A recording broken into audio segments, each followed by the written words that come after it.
Voilà, donc je disais, il y a eu 5 malheurs, toujours dans les dates du 17 Tammuz, à des époques différentes.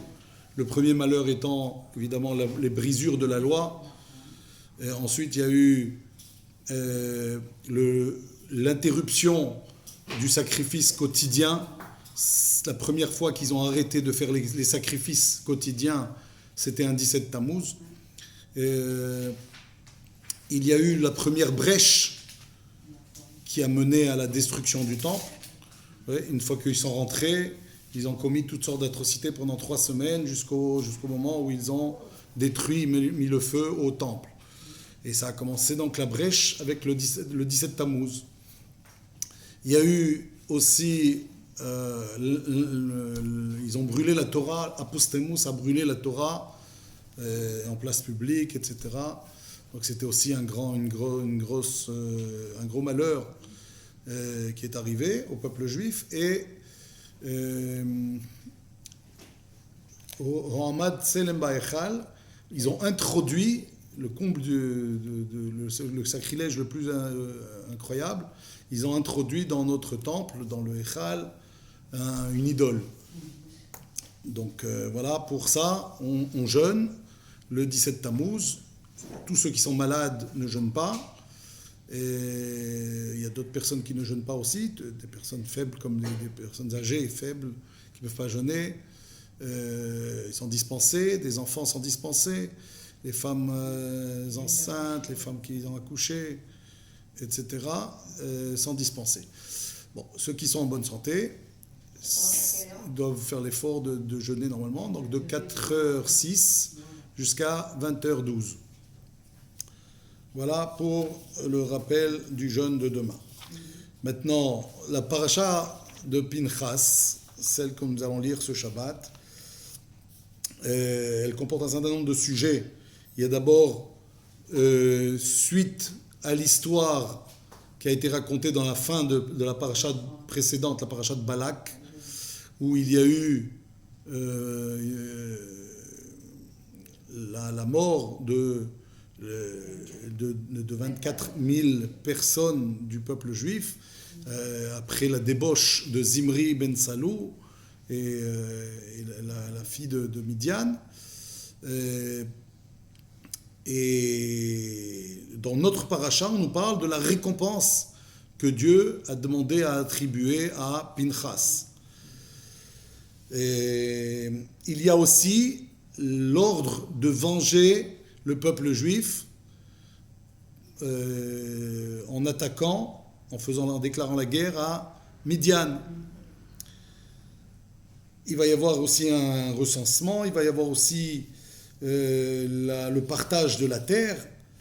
Il y a aussi les filles de Tselophrad qui ont demandé leur part du territoire.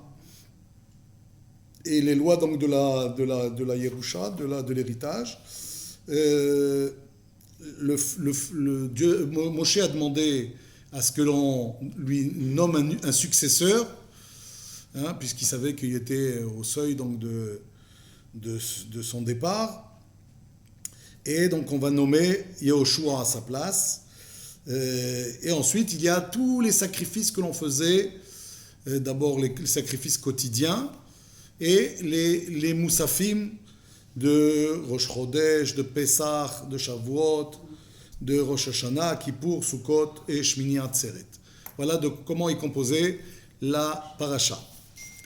Alors, on va passer une bonne partie du cours sur le début de la paracha, c'est-à-dire la récompense qui a été attribuée à Pinchas. Tout d'abord, la question qu'on se pose, c'est pourquoi il y a eu ce découpage. On a mis l'histoire de Pinchas, ce qu'il a fait, dans une paracha, et le début d'une paracha pour nous donner ce qu'on doit lui attribuer comme récompense. Ça aurait dû figurer dans la suite, dans la même paracha. Ou alors tout laisser dans la paracha suivante. Pourquoi avoir décidé de couper c'est deux parties qui sont en fait une seule et même histoire. C'est le début de donc, l'action de Pinchas, et ensuite, est-ce qu'il mérite une récompense? Donc ça, c'est la première question. Et il y a aussi les questions, quand on fait quelque chose comme ça, comme Pinchas, est-ce que ça mérite véritablement une récompense? Aujourd'hui, si vous interrogez autour de vous les gens, ils vous diraient non, c'est la pire des choses qu'il a fait. On décide pas de faire vengeance soi-même. Oui, il y a des gens qui sont nommés pour ça. Il y a un beddin, il y a un roi, il y a un président, il y a un premier ministre. Il y a des autorités qui, eux, sont censés faire la loi. Et donc, on a du mal à comprendre comment est-ce que, non seulement on lui a rien fait à Pinchas, mais au contraire, on lui donne une récompense. Et alors, évidemment, on en avait parlé déjà, et on avait expliqué un certain nombre de choses qui nous permettaient donc de comprendre pourquoi c'était comme ça. Mais on va rajouter, si vous voulez, d'autres éléments qui vont encore mieux nous expliquer que c'est pas si simple que ça. On peut pas comparer toujours les situations. Il y a des situations qui n'ont rien à voir avec Pinchas, bien que Pinchas c'est un modèle pour, en tout cas, l'acte de bravoure, même si tous les actes de bravoure n'arrivent pas au même résultat de tuer quelqu'un, évidemment. Mais des fois, il y a du chilul Hashem. C'est ça qui est important. Il y a du chilul Hashem, une profanation du nom de Dieu. Et parfois, il faut quelqu'un de courageux pour remettre les choses en place. Et c'est pas donné à tout le monde de le faire. Voilà. Donc,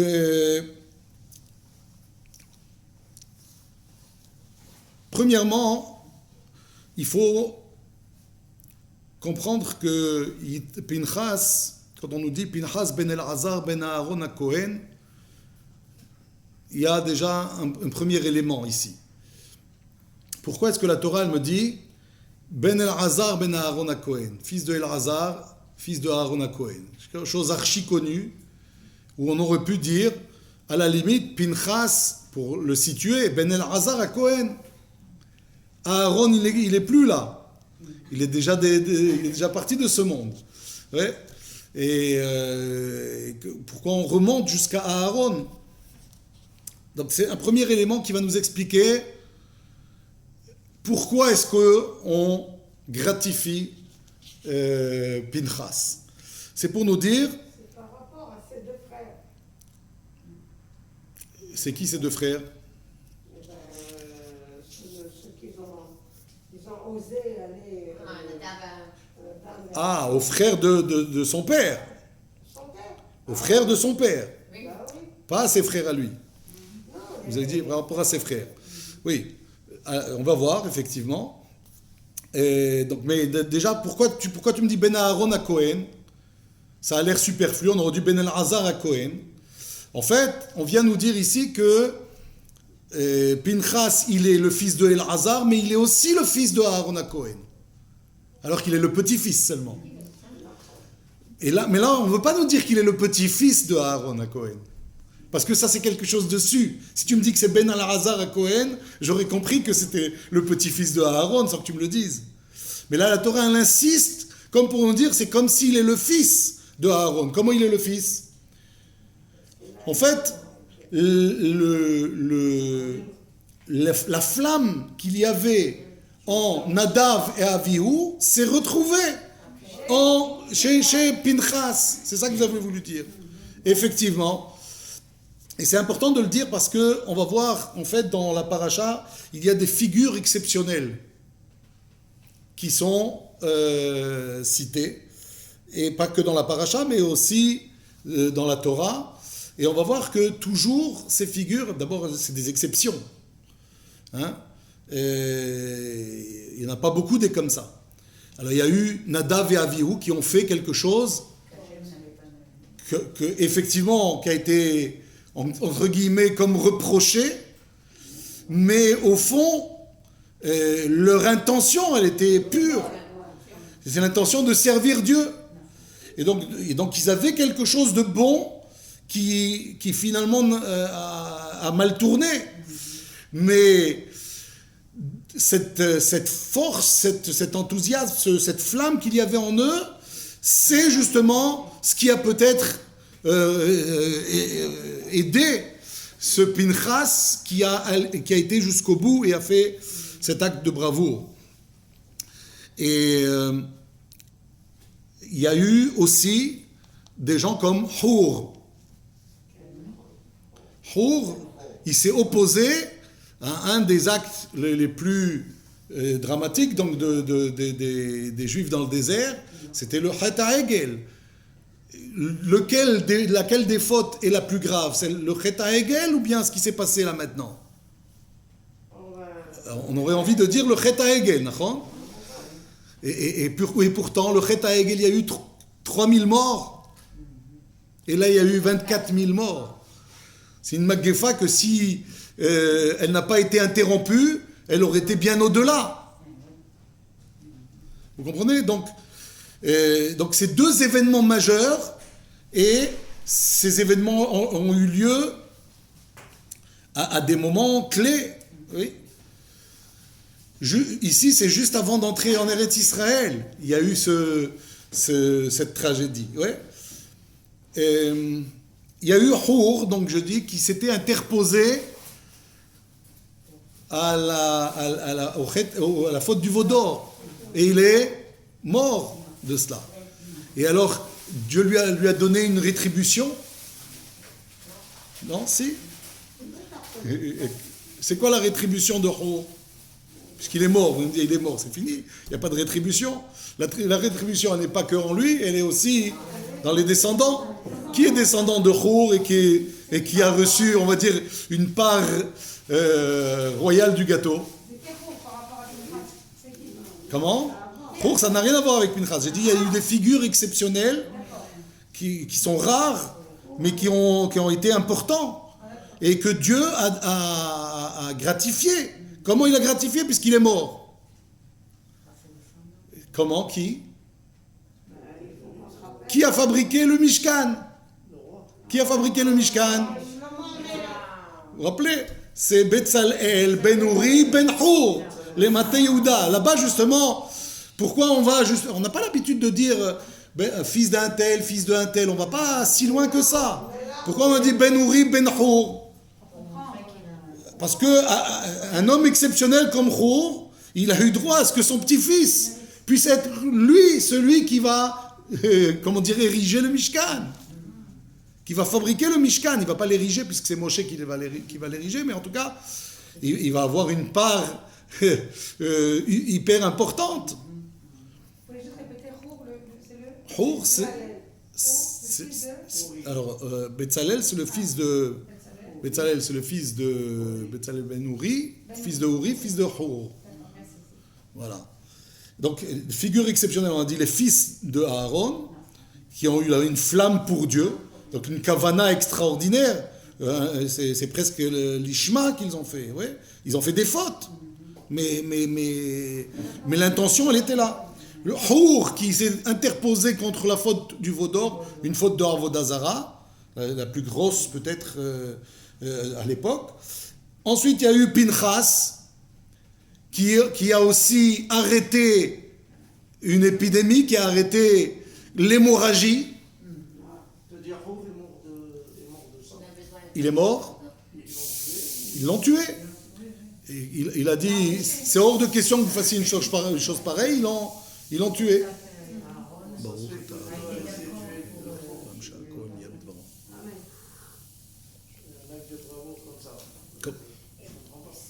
Qu'est-ce qui n'est pas...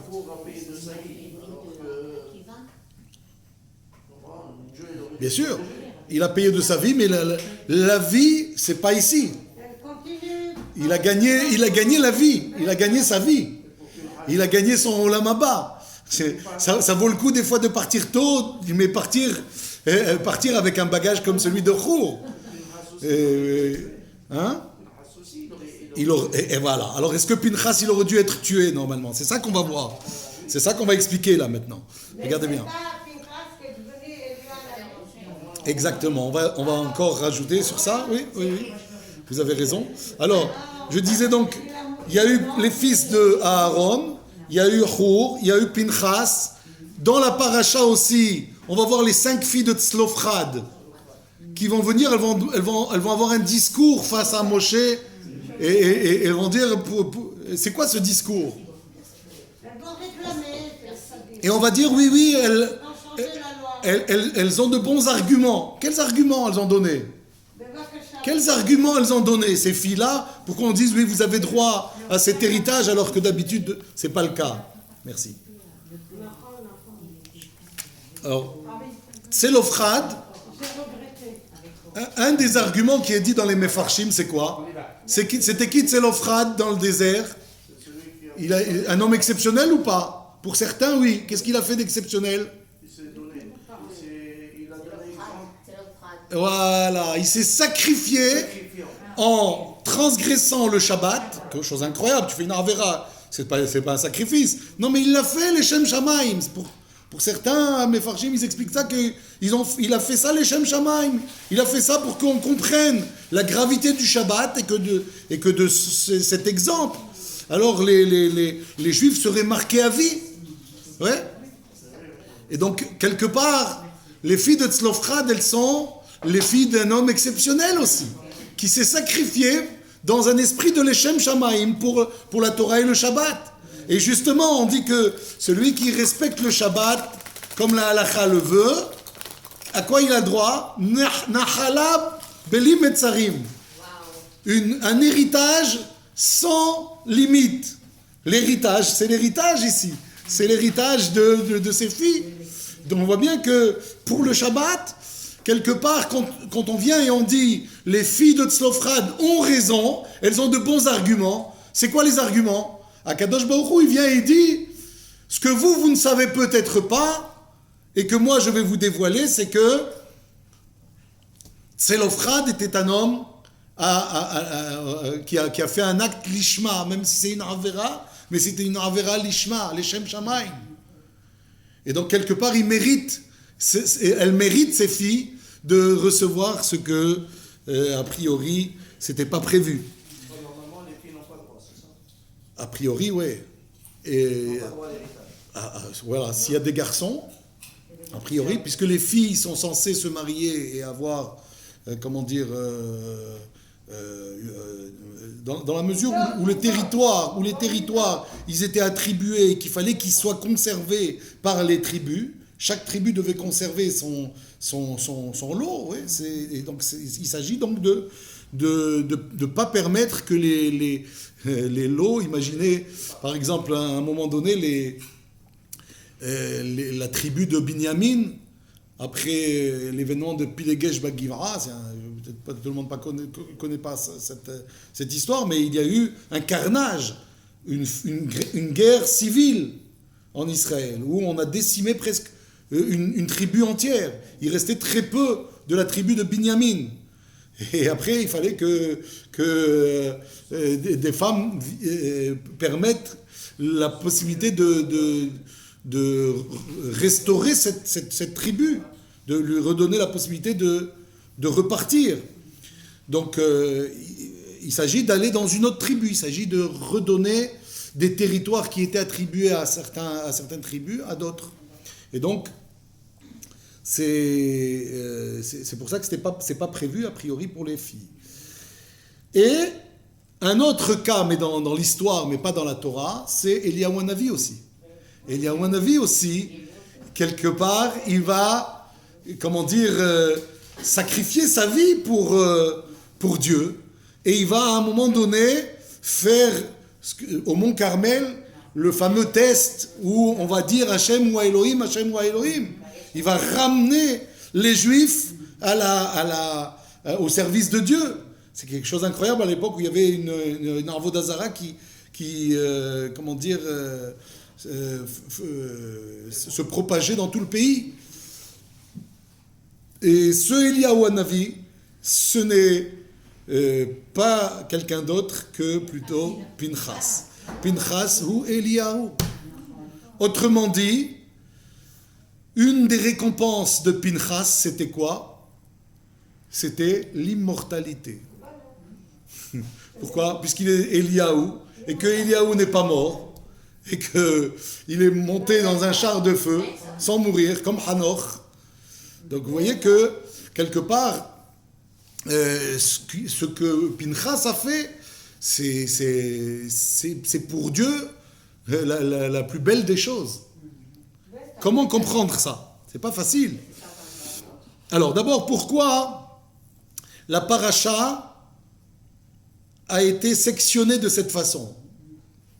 Il y a eu un découpage de la section qui est pas logique.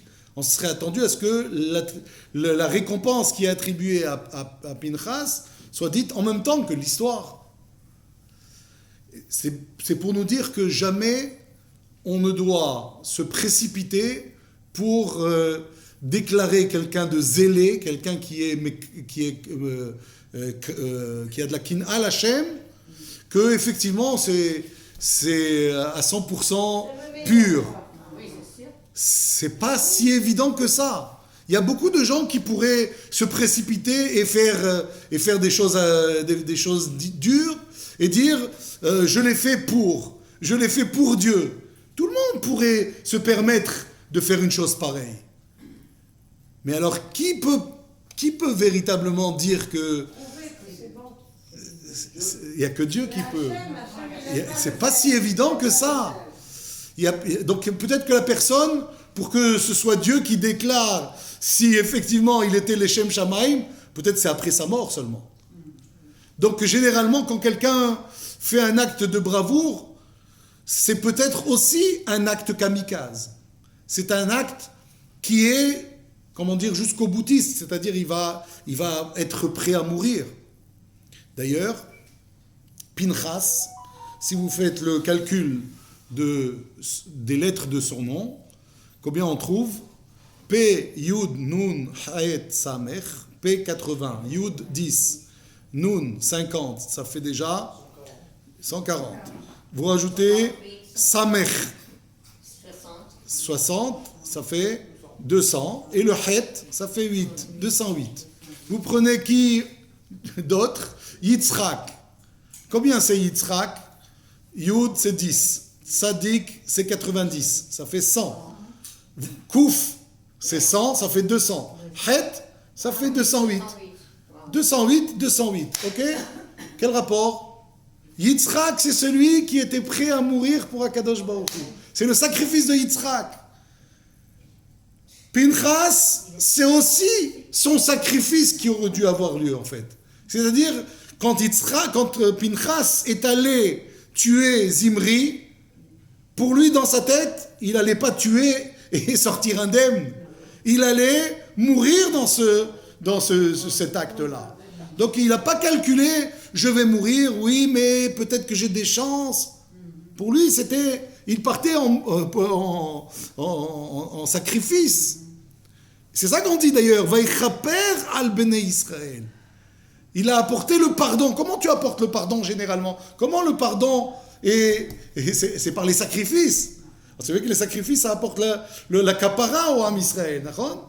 Et donc, pourquoi on dire Vaïchaper al Bnei Israël? Il fallait dire Veitzil et Bnei Israël. Vaïchaper. Le sacrifice de sa personne, c'est ça qui, même s'il n'a pas eu lieu, comme Yitzhak d'ailleurs. Yitzhak, il n'a pas eu lieu son sacrifice. Mais pourtant, on lui considère que le sacrifice a eu lieu. On dit, mon Dieu, rappelle-toi le sacrifice de Yitzhak. Quel sacrifice? Il n'a pas eu lieu. Ah, mais lui, il y allait. Lui, il était prêt. C'était pour lui, c'était fini.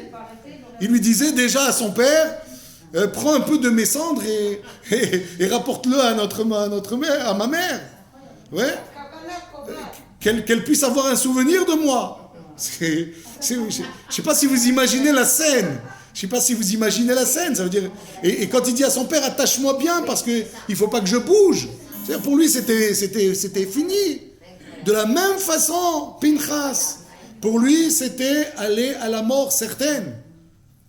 Et effectivement, quand vous voyez comment ça s'est passé, on ne peut pas imaginer a priori qu'il soit sorti indemne. C'est un coup qu'il a fait incroyable et qu'il y a toutes les chances logiques du monde que, a priori, il aurait dû mourir. Parce qu'il est rentré dans la tente de Zimri. Vous n'imaginez pas que la tente de Zimri, elle était sans garde, il y avait des gardes. Comment on a laissé entrer Pinchas? Comment Pinchas, il est rentré, a priori sans arme, et l'arme était avec lui. Et qu'avec l'arme qui était avec lui, il y avait juste un bâton. Un bâton, bon ça va, il ne va pas le frapper quand même. D'accord, c'est Pinchas quand même. Fils de Elazar, il ne va pas les frapper avec son bâton, c'est juste que... Ouais, mais il a rien sur le bâton, il va rajouter comment on appelle ça, la pointe de la lance. Ouais. Et tous les miracles qu'il va avoir pour que les choses se passent comme sur des roulettes.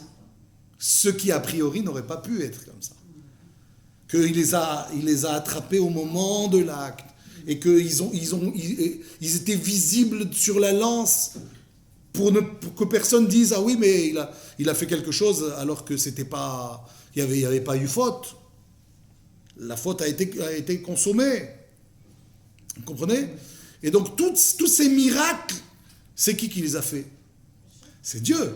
Ça veut dire aussi que Dieu a accompagné Pinchas. Je ne sais pas si vous comprenez, ça veut dire que ce n'est pas seulement que après coup, il lui a rajouté, il lui a donné une récompense. Il l'a presque accompagné en lui donnant toutes les chances. Comment ça se fait? La kavana. Et sinon, ça n'aurait pas réussi. Sinon, ça aurait donné un autre résultat.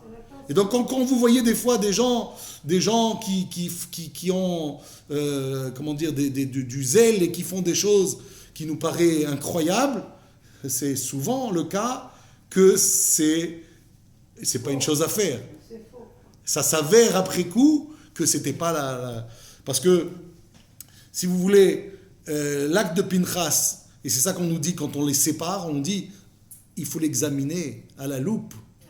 Il faut vérifier que c'est effectivement à 100% correct avant de remettre les médailles. On ne remet pas une médaille à quelqu'un qui a fait quelque chose comme Pinchas a priori. Sauf si c'est Dieu qui te dit de lui donner la médaille. Comprenez? Et qu'est-ce qui fait que dans cet acte-là, il y a toutes les chances a priori que ça réussit pas, ou en tout cas ça ne réussit pas à bien d'autres gens. D'abord, choisir le moment. Il y a des moments qui sont très mal choisis. C'est-à-dire que des fois on peut choisir un moment qui est, imaginez que Pinchas il s'y soit pris avant qu'il fasse la Havera, ou après qu'il ait fait la Havera. Ça n'aurait pas eu le même impact. Il n'aurait même pas eu le droit de le faire. Vous comprenez? C'est pas évident de dire que je vais le faire et que ça va marcher exactement comme je pense. Il y a aussi parfois des conflits d'intérêts. Est-ce qu'il peut y avoir un conflit d'intérêts sur Pinchas? Non. Réfléchissez bien, il y en a. Parce que toujours il peut y avoir... on dit, mais tu sais pourquoi il a fait ça? Il a fait ça parce que, quelque part, il éprouvait aussi une envie comme l'autre. Mais va savoir, nous on ne peut pas savoir a priori qu'est-ce que la personne elle pense. Comment tu peux savoir? C'est très difficile. Peut-être que la personne après tout, elle était jalouse, pas de Dieu, pas pour Dieu. Elle était jalouse de ça, et ça lui a fait tellement de colère en lui que pourquoi lui et pas moi? Peut-être qu'il l'a fait dans un esprit de vengeance, mais de bassesse. Oui, parce qu'elle était très belle. Alors, oui, voilà, il s'est permis de faire ça. D'ailleurs, c'est ce qu'il a dit aux gardes. Il a dit, mais moi aussi, pourquoi pas en profiter? Si votre chef, il en a profité, moi aussi, je voudrais en profiter. Donc, peut-être que c'est ça qu'il a cherché, après tout. Allez savoir. Alors, quel conflit d'intérêts il peut y avoir chez Pinchas et qu'il y avait en fait chez Moshe? Parce que pourquoi Moshe n'a rien fait? Moshe, il était où? Dans les vapes? Où est-ce qu'il était, Moshe? Il n'a rien fait. Il aurait pu, lui, se lever et dire c'est inadmissible, Moshe, c'est celui qui a brisé les tables de la loi quand il y a eu... Et quand il a fallu punir les responsables de la faute du veau d'or, il ne s'est pas mis des gants. Il a été jusqu'au bout, il a fait ce qu'il fallait. Pourquoi ici, Moshe, il n'a pas bougé? Ils ont commencé à pleurer, lui et tous les Zékanim. Pourquoi? Il a oublié la halakha. Vous vous rendez compte? Comment ça se fait qu'il a oublié la halakha? Comme ça lui arrive. Pitom. On a déjà vu où des fois il a oublié la halakha, c'est quand il s'est mis en colère. Mais là, ce n'était pas le cas, il ne s'est pas mis en colère. Pourquoi il a oublié la halakha? Peut-être qu'il y a eu un conflit d'intérêts. Où il est le conflit d'intérêts avec Moshe? Sa femme, elle était... Hachem, il voulait que ce soit quelqu'un d'autre qui le fasse, c'est tout. Non, sa femme. Elle est qui, sa femme? De Midian. Sa femme, c'est la fille de Yitro. Et c'est exactement ce que lui a dit Zimri Ben Salou. Il est venu avec la fille en question. Il lui a dit, tu me l'autorises celle-là? Il dit, non, tu sais bien, c'est interdit. Il dit, mais attends, mais ta femme, toi, t'as pas de problème? Vous comprenez? C'est ce qui a handicapé, en quelque sorte, Moshe. Moshe, il était plus, maître de toute sa tête, comme on dit. Il était quelque part touché. Il a été blessé dans son fort intérieur. Et alors Pinchas, dans tout ça, lui, il n'avait pas de conflit d'intérêts. C'est bien ce qu'on va lui reprocher à un moment donné. On va dire, Pinchas, Rashi l'explique, Pinchas ben Elazar ben Aaron HaKohen. Pourquoi est-ce qu'on dit ben Aaron HaKohen? Les fiches ayu ashvatim mevazim oto. Les tribus étaient en train de le descendre, de le rejeter, de le critiquer, de chercher à lui nuire. Har item ben puti azeh.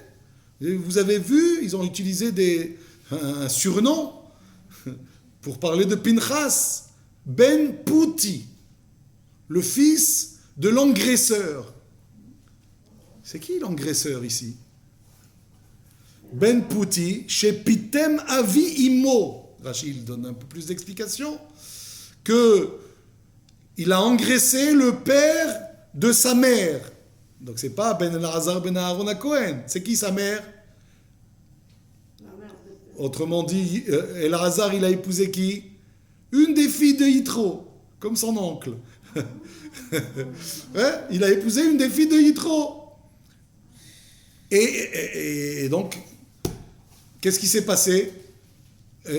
À lui aussi, on a dit, mais attends, ce qu'il a fait, Pinchas, c'est les gènes de Yitro. C'est les gènes du Goy qui a fait Avodah Zara. Ben Poutizé, c'est le fils de l'engraisseur. C'est quoi engraisseur? C'est Yitro qui a engraissé des bêtes pour les offrir au culte idolâtre. Cette cruauté qu'il a en lui, elle ne peut venir que des gènes de son grand-père maternel, c'est-à-dire Yitro. Et donc, qu'est-ce qu'il faut lui faire? Il faut le charcuter, il faut l'éliminer, il faut l'exécuter. Vous comprenez? Veharag Nessi Shevet mi Israël, il n'a pas tué n'importe qui, il a tué un des chefs d'Israël, qui était, vous savez bien, un chef religieux, pas n'importe qui. Donc s'il a fait une chose pareille, ça ne peut provenir que de cela. Donc lui aussi, il avait un conflit d'intérêts quelque part. Et malgré tout, il y a été. Il n'a pas tenu compte de ça. Comprenez? Mais il aurait pu se dire, mais attends, si Moshe il bouge pas, parce qu'on lui a reproché ça. Mais moi aussi, qui je suis? Est-ce que je suis mieux que Moshe? Je ne suis pas mieux que Moshe. Il aurait pu dire quoi? Bon, écoute, si les grands, ils n'ont rien fait, qu'est-ce que je vais faire, moi? Laisse-moi tranquille, je ne vais pas me casser la tête. Et c'est ce que beaucoup de gens se disent. Quand des fois, il faut prendre des décisions, il y a du Chilul Hashem, et on laisse faire.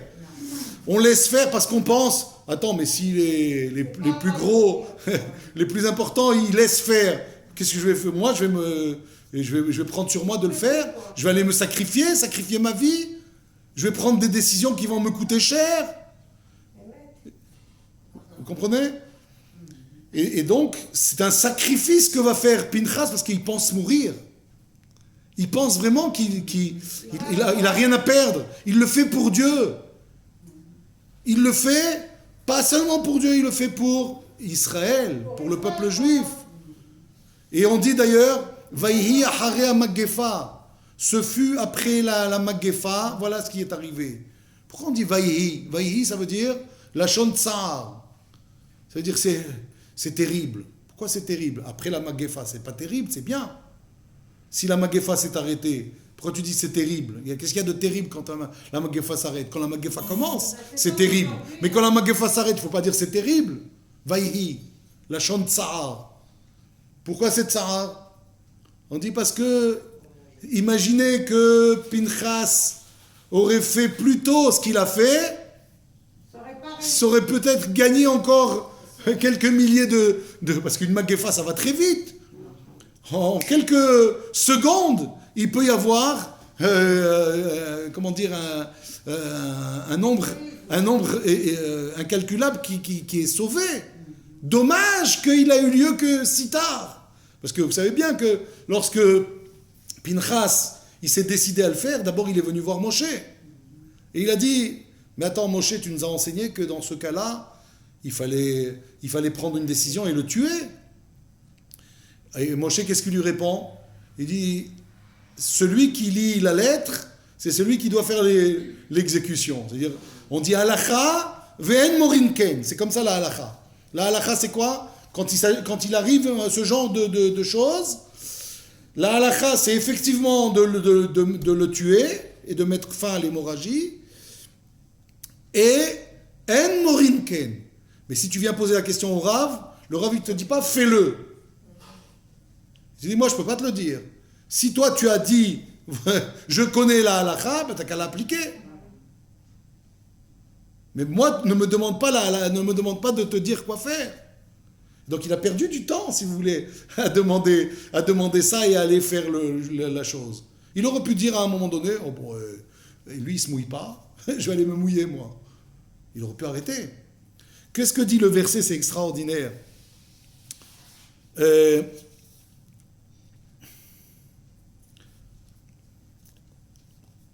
והייתה לו ולזרעו אחריו, donc לכן אמור הנני נותן לו את בריתי שלום, va lui dire qu'il mérite la médaille de la paix, le prix Nobel de la paix, on dirait aujourd'hui. והייתה לו ולזרעו אחריו, et ça sera pour lui et ses descendants après lui, berit keunat olam, la prêtrise à tout jamais, tachat asher kinel Elohav, tout ça parce qu'il a était jaloux pour son Dieu. Vaïchaper al Bnei Israël, et il a apporté le pardon au Bnei Israël. Quelle est la question ici? Une question flagrante qui devrait nous sauter aux yeux. Asher kinel Elohav, il a été jaloux pour son Dieu. Pour son Dieu. Quelque chose qui ne va pas. Pour Dieu, qu'est-ce que ça veut dire pour son Dieu? C'est son Dieu à lui? C'est son Dieu à lui, c'est pas le Dieu des autres? Pour son Dieu. Il a un autre. C'est comme s'il y avait plusieurs. Non, pas plusieurs dieux, mais que le sien en tout cas. Elohim, c'est un seul Dieu. Mais Elohav, c'est son Dieu à lui. Et c'est pas le Dieu des autres. C'est Dieu qui parle là. Hein. Là, c'est Dieu qui parle. Et il dit, va lui donner la médaille de la paix parce qu'il a été jaloux pour son Dieu. Pas pour moi, il n'a pas dit pour moi d'ailleurs. Il a dit pour son Dieu. Pourquoi nous dire pour son Dieu? La réponse, elle est extraordinaire. Écoutez bien. les 10 commandements, ouais, ils sont dit sur à quelle personne? À quelle personne c'est dit les 10 commandements? Tu ne tueras point, tu ne... Nachon, je suis l'Éternel, ton Dieu. Nachon, tu n'auras pas d'autre Dieu que moi. Tu n'auras pas, Nachon. Pour la Torah, les 10 commandements, ils auraient dû être comment normalement? Au pluriel, vous. Elle s'adresse à tout le peuple, non? Pourquoi la Torah dit tu n'auras pas d'autre Dieu? C'est donné pour chacun d'entre nous. Et oui, pour chacun d'entre nous, et d'accord, pour chacun d'entre nous, mais quand tu me dis tous, je comprends que si, c'est chacun d'entre nous. Mais là, on veut insister sur quoi? Sur l'idée que quand personne ne veut y aller, sache que la Torah, elle te demande, eh ben, s'il n'y a que toi, eh bien vas-y. C'est ça qu'a fait Pinchas. Pinchas, il s'est pas dit, bon, mais s'il y a personne qui va y aller, pourquoi j'irai moi? Comme beaucoup de gens font. Vous comprenez? Mais la Torah, elle s'adresse à toi. Elle te dit, toi, si il y a personne qui doit corriger ce Chilul Hashem, corrige-le. Vas-y jusqu'au bout. Et c'est ça qu'on vient nous dire ici. Asher kinel Elohav. Il a su, même quand tout le monde s'est tu, lui, il a pris les choses en main et il a fait ce qu'il fallait faire. Bravo, bravo. Je ne m'imagine pas Moshe faire l'acte de Pinchas. Pardon? On ne peut pas s'imaginer. On ne peut pas s'imaginer Faire l'acte de Pinchas. faire l'acte de Pinchas. Non, on ne peut pas s'imaginer que Moshe... Eh bien, s'il y a quelqu'un à qui on peut s'imaginer qu'il le fasse, c'est lui. Eh ben, aujourd'hui Pourquoi? aussi, avec la Parce que Moshe, c'est le... Comment dire? C'est celui qui a donné la Torah. C'est celui qui connaît mieux que tout le monde l'importance des choses. Aujourd'hui, dans notre situation qu'il y a aussi une épidémie. Donc, on quelqu'un se lève, qui ait le courage d'arriver. Oui, mais c'est pas pareil. C'est ce que j'ai dit tout à l'heure. Toutes les situations ne sont pas comparables. On peut pas se dire, oh bah oui, moi aussi je vais être Pinchas dans cette situation. On n'est pas Zorro qui veut. Nous avons une grande mission là, chef. Monsieur Laura. Moshe n'a pas de sang sur les mains, si. L'Égyptien... Oh, la première des choses qu'il a fait, c'est ça. Tuer l'Égyptien. Il ne l'a pas tué. Mais il l'a tué. Par Shem... Ah ok, comment il l'a tué? Ok, mais il l'a tué. qu'il a pris. Il l'a tué. Et Mehilam, et Baruch, les grands, Je ne vois pas... Vous êtes excusés. mais Bémet, Je vous en prie. on va nous donner quelque chose de très La prochaine fois, Oh, je vois pas tout ça. la prochaine fois, vous resterez jusqu'au bout. Bémet, excuse-moi. Bezrat Hashem. Comme ça, moi, je vais pas là. C'est peut-être une. Mais là, toi... De toute façon, le cours est enregistré, donc vous pourrez voir la fin. Vous pourrez voir la fin sur la chaîne. Bezrat Hashem, en espérant qu'ils tiennent jusqu'au bout. Je ne sais pas pourquoi d'ailleurs, c'est... Bon. Et... Peut-être qu'il a voulu épargner Moshe de faire cette acte. Il a voulu épargner Moshe. Qui a voulu épargner Moshe? Pinchas? Ah, Dieu?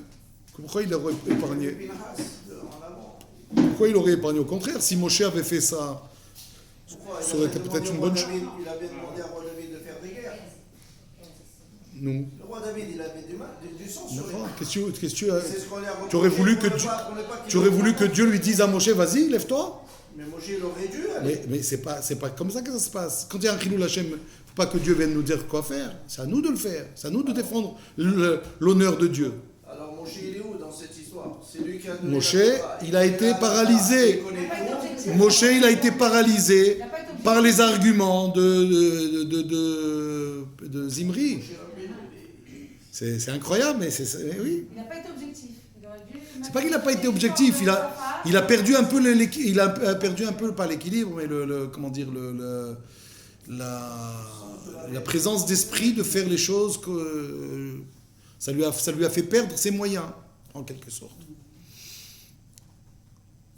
Et donc quelque part, quand on nous dit Ben Aaron à Cohen, on vient nous dire Pas seulement qu'il était le fils de Aaron, il était peut-être le Gilgoul des fils de Aaron, pas seulement ça, mais il était aussi animé des mêmes qualités que Aaron. C'est ça Ben Aaron. Quand on dit que quelqu'un il est fils d'un tel, ça veut dire c'est son digne fils. Vous comprenez, c'est aussi cette idée qui se dégage de ce que la Torah veut nous dire ici. C'est le digne, fils de Aaron. Et qu'est-ce qu'il était Aaron? L'homme zélé. A priori, c'est bizarre. Si tu me dis le fils d'Aaron, Aaron, c'est tout le contraire. C'est le shalom. Alors comment tu me dis c'est le digne fils de Aaron? Ça correspond pas. Aaron, ça va pas. C'est pas ça, Aaron. Détrompe-toi. Qu'est-ce qu'on nous dit au sujet de Aaron? Ohev shalom, verodef shalom. Vous connaissez un mot plus guerrier que rodef? C'est un mot guerrier, rodef. Ça veut dire quoi, rodef? Vayirdof Paro radaf acharehem. Quand les Juifs sont sortis d'Égypte, Paro les a assaillis, il les a poursuivis, il leur a couru derrière pour les ramener vifs ou morts. C'est guerrier, il est parti en guerre, le pharaon. Ici on nous dit Ohev Shalom, il aime la paix, c'est la première des choses. Mais Rodef Shalom. Alors évidemment, on peut comprendre c'est quoi Rodef Shalom. Ça veut dire, pour lui la paix, ça va jusqu'au bout. Oui, mais il n'utilise pas ce mot. Dit, il suit complètement. Ne me dis pas Rodef. Le mot Rodef, il vient te dire que des fois, il faut faire la guerre au Shalom. C'est ça le zèle de Pinchas. Il a fait la guerre au Shalom. Ça veut dire quoi la guerre au Shalom? Quand est-ce qu'on fait la guerre au Shalom? Si le Shalom, c'est le contraire du Shalom. Il y a un Shalom qui n'est pas un Shalom. Un Shalom qui est de s'écraser, de laisser faire les choses les pires au monde. De laisser les hémorragies comme celle-là, c'est-à-dire l'épidémie qui va peut-être éliminer une plus grande partie du peuple encore. Ça, c'est pas le shalom. Le véritable shalom, c'est quand tu arrêtes cette hémorragie, c'est quand tu es le responsable, qui, à cause de lui, il n'y a pas de shalom. Parfois, un acte de guerre, c'est un acte de shalom. Quand est-ce qu'on le voit? C'est quand après une guerre, il y a le shalom. Pas toujours. Pas toujours. Mais parfois, c'est le cas. Il faut savoir quand. Des fois, il faut dire non. C'est pas toujours qu'il faut aller en guerre. D'abord, Ohev Shalom. D'abord, on essaye de faire la paix. D'abord, on essaye de sauver ce qu'il y a à sauver. Mais si on voit que c'est utilisé contre toi, ta faiblesse, c'est exactement ça qui s'est passé ici. Zimri ben Salou, il est venu affaiblir Moshe. Il est venu lui dire, mais toi, ta femme, qu'est-ce que ça veut dire toi, ta femme? Mais ça n'a rien à voir. Tu utilises des moyens qui sont, vils, qui sont mauvais. Comment tu oses dire une chose pareille? Tzipora, c'est la même chose que cette Moabite, que cette Midianite. C'est la même chose. Tu oses comparer des choses qui ne sont pas comparables. Tu as utilisé la faiblesse de Moshe. Tu as handicapé, paralysé Moshe Rabbeinu. Et il a réussi son coup. Et si ce n'est Pinchas qui a su relever le flambeau, qui a su reprendre les choses en main. Et il a mis la fin à cette faiblesse. Et donc ça, c'est le véritable shalom. C'est ça le digne héritier de Aaron. Il a les mêmes qualités qu'Aaron. Aaron, il n'était pas seulement Ohev Shalom, c'est le gars pacifiste par nature. Non, c'est pas sa nature. C'est son travail. N'oubliez pas ça. On croit que, oui, il était shalom parce qu'il est né comme ça, c'est un bonhomme, c'est un homme qui était sympathique, il rigolait tout le temps. Non, s'il rigolait tout le temps, il ne va pas être Kohen Gadol. Dieu ne va pas le choisir. Kohen Gadol, si c'est quelqu'un le bon gars qui dit, allez, c'est pas grave, allez, laisse-le, machin. Ah bon, celui-là, tu vas le prendre Kohen Gadol, il va faire il va faire les pires des bêtises. Non, c'est un homme qui est, droit, qui est rigoureux. Mais il aime Israël. Il aime Dieu. Et c'est ça qu'on dit ici. Tout ce qu'a fait Pinchas, c'est l'amour de Dieu et d'Israël. C'est l'amour. Donc c'est la paix. Ah, mais c'est un acte de guerre. Mais c'est un acte de guerre qui est la paix, en fait. Et c'est en fait, ça, quand on dit Ben Aaron à Cohen, il n'est pas le fils de Yitro. Il est le fils de Aaron. Ce n'est pas les gènes de Yitro que dit Akadosh Baruch Hu. Ce n'est pas les gènes de Yitro, ça. C'est les gènes de Aaron. Voilà pourquoi. Parce que c'est les gènes de Aaron. Alors, Berit Keunat Olam. Il a le droit à la Keuna à tout jamais.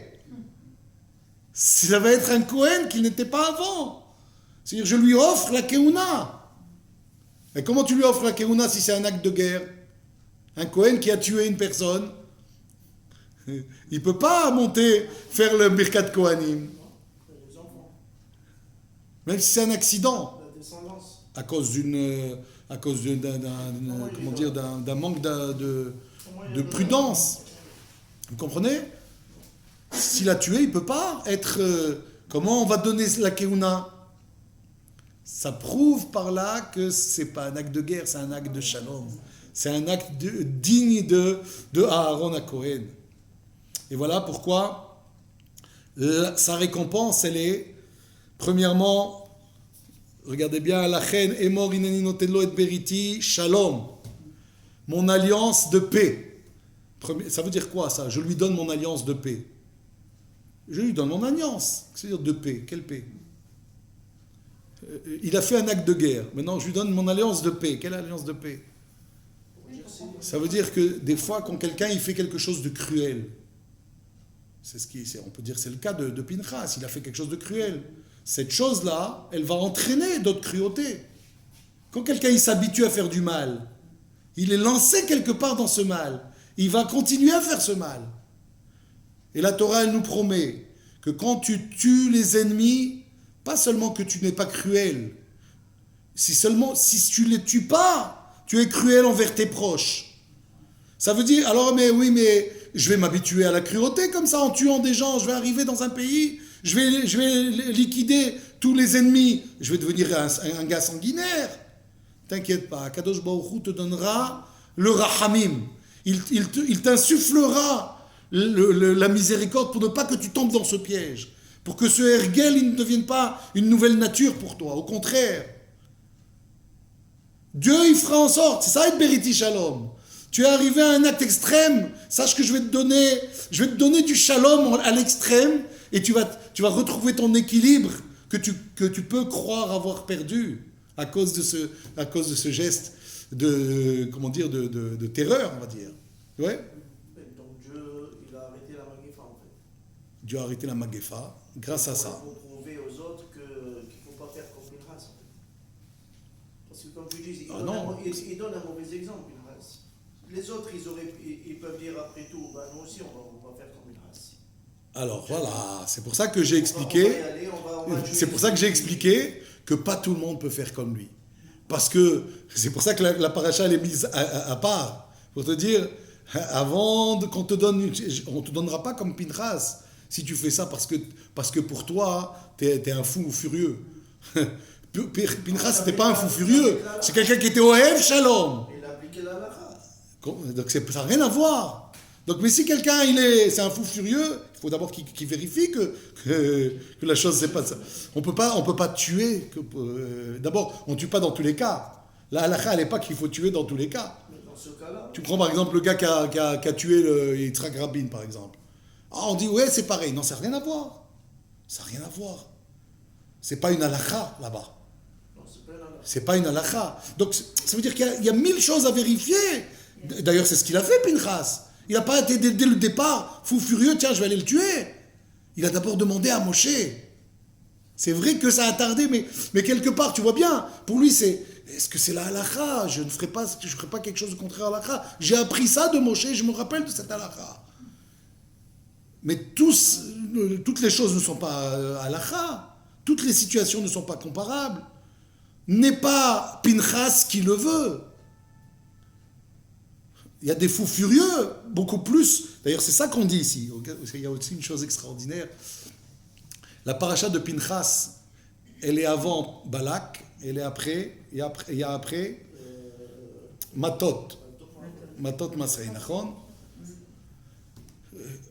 Vous savez que Shabbat dernier, on a lu la paracha de Balak, mais la paracha de Balak, des fois, elle est rattachée à une autre.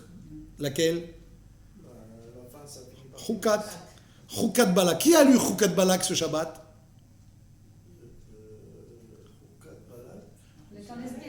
Qui? Qui a lu? Est-ce que ce Shabbat, certains ont lu Chukat Balak? Nous, on a lu Balak. Chutz Laaretz. Parce qu'ils avaient ils devaient rattraper. Le rattrapage, il s'est fait Shabbat dernier. Ils ont lu Chukat et Balak en France, par exemple. Ouais? Ça veut dire que Chukat et Balak, ça va ensemble. Pinchas, ça va jamais ensemble avec quoi que ce soit.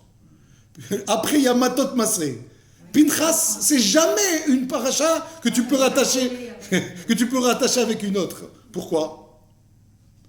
On dit parce que ça, c'est un fait exceptionnel. Ne va pas dire que toutes les situations sont comparables. Ça n'a rien à voir. C'est un truc c'est une exception à la règle. La règle, c'est tout le contraire de Pinchas. La règle, c'est le shalom. Il y a vraiment des situations extrêmes qui sont exceptionnelles. Il ne peut pas y en avoir deux cas pareils. Comprenez? C'est pas dans tous les cas que ça marche. Mais,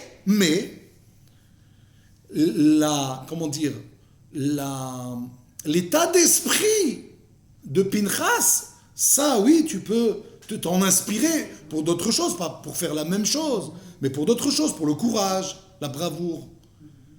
Ne pas, comme on a dit tout à l'heure, ne pas dire « Ah ben les autres ils font rien, moi aussi je fais rien ». C'est ça qu'on veut dire aussi. Aujourd'hui, mais si tu veux le faire, tu peux pas. Quoi? Si, des fois, il y a des choses qu'on peut faire. Il y a un Chilul Hashem, par exemple, tu vois un Chilul Hashem qui se fait dans la rue. Et toi, tu interviens pour ne pas laisser ce Chilul Hashem. Sans tuer qui que ce soit, sans blesser qui que ce soit, sans faire du mal. Tu peux intervenir quand même. Interviens.